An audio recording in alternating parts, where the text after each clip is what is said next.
Hi, I'm Monica Johnstone. I work in the Dean's Office for the College of Liberal Arts and Sciences. Today, let's make a mask. The kind of mask we're going to be making is this simple type. It's made from a couple layers of cotton, and it has an internal pocket so you can insert a filter, like a piece of paper towel, for instance, to give you a little extra protection. It also has a nose wire. So when you put it on, it fits your nose. The loops go around your ears, and you can tuck this under your chin so you get a nice seal, and it's quite comfortable to wear. So let's see how it's made. Okay, first what you're going to need is to cut a piece of fabric that's 7.5 inches across and 15 inches long. It'll look something like this when you've cut it out. Next, you'll need to cut 2 7 inches of bias fabric. That means on the diagonal. Here's some that I cut. They're 7 inches long and a couple inches wide.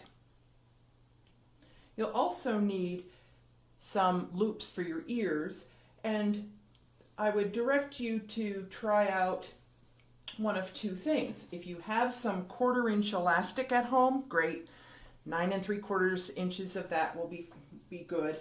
But if you don't have that and you're willing to sacrifice a t-shirt, cut a 1-inch strip across the bottom of the t-shirt, and then, it's like magic, you can make it into a stretchy string just by pulling it.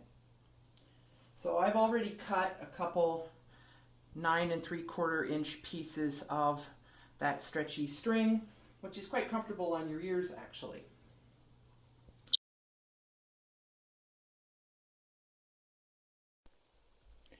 Now we've come over to the ironing board, and what we're going to do is tuck under some edges. The first one, just do a very small tuck, somewhere between 1/8 and 1/4 of an inch. You can eyeball it and iron that down. If you want to use a little spray starch or something, you can. And then do it again. So you're just making a tight little hem on this. Okay, one edge done. We flip it around. This will be the top edge. This is going to be the little casing that holds your nose wire. So this is the top of the front of it. And if your fabric is directional, if it's got a definite upside, that's what you want here. And then you fold it over, this time maybe 3/8 of an inch to 1/2 an inch. You can eyeball it again. These don't have to be exact. And iron that down. We're going to go back to the sewing machine now and actually sew these, but it's all prepped now. Okay, now we're back with that piece of fabric at the sewing machine, and we're going to sew these down.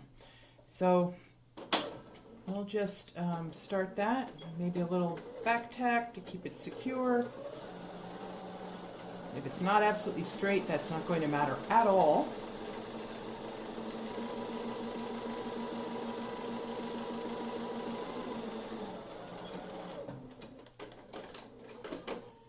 And then flip it around to do the other side. Now this one, we want to make sure that we're pretty close to this edge, because we're making a casing here that the nose wire is going to fit in, and we don't want to make it too tight.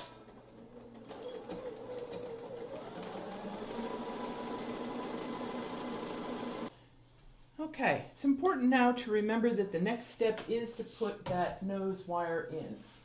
So grab that, and you have like a little slot here, and tuck that in. If you need to straighten it out a little bit so it goes in nicely, that's fine.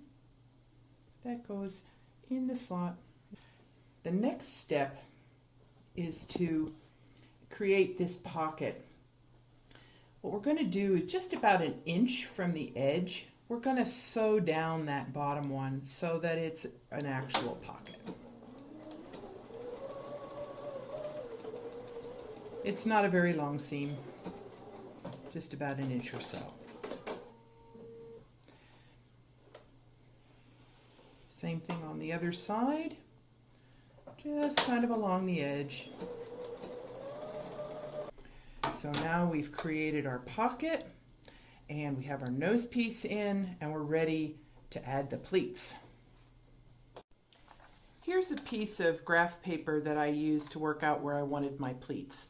There's no strict rule on this, but in general, you would like your pleats to work so that they're going down so that any particles that hit the mask are less likely to get trapped inside. So generally you want them going down the face of the mask as opposed to making all these little catchers. So that helps me to see about where I'd like to mark the side of my mask so I know where to make the pleats. So I would take my mask in progress, lay this on here, and put little marks so that I could fold those pleats. And you do it through both layers. Here's one I made earlier, and I pinned those down. And you probably want to stay stitch them also.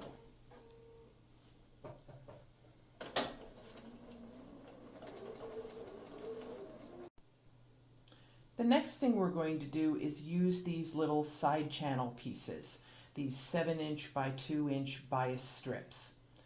Go to your iron, and the first thing that you'll be doing is ironing them in half the long way.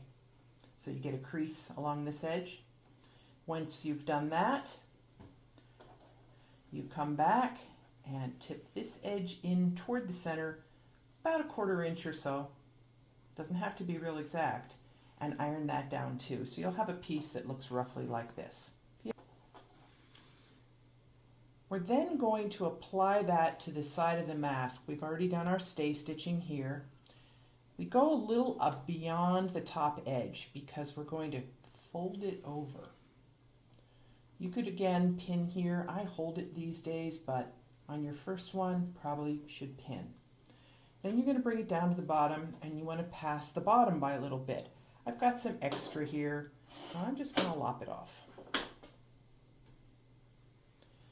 Then I'm going to tuck that under as well. And just for good measure, we'll pin that. Now we're going to sew about 1/4 inch from the edge. For a lot of people, that's the side of your presser foot. And so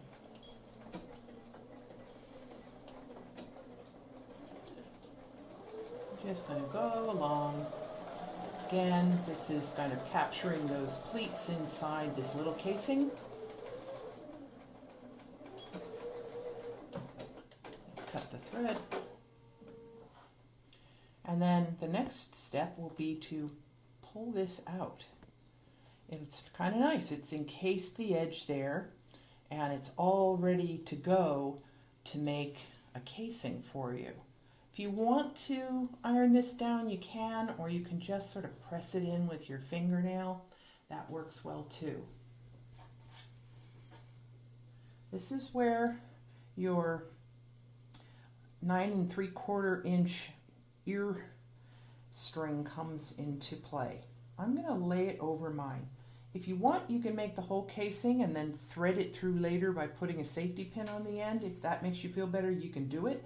But I put it in right near that crease, so it's out of the way, and I sew it directly in. This really speeds up my process, and so I like doing it this way, and I haven't caught the string yet, and I've made about 100 masks now, so it is quite possible to do it without catching the string in your sewing. And then we're closing down that casing now. Using elastic, you can literally just tie a knot and then thread the knot through in here to sort of hide it. But with these, I would suggest that you kind of interlock them a little bit. You know, open it out, let it close back up again, and then actually sew it closed. Doesn't take a whole lot. Just take it easy so it doesn't jam up the machine. But that's enough to keep that in place. And then I would literally just pull it through so that the ugly part is on the inside, and now you've got your ear loop.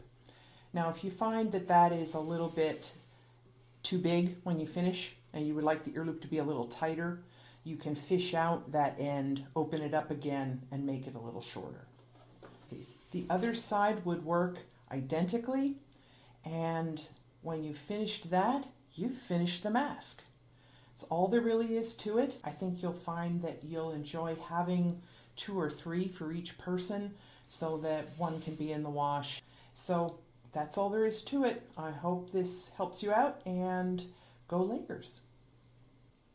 Okay, the moment of truth. Here's our mask. I often give it a little nudge and get that nose piece ready. Put that on first, nice and tight.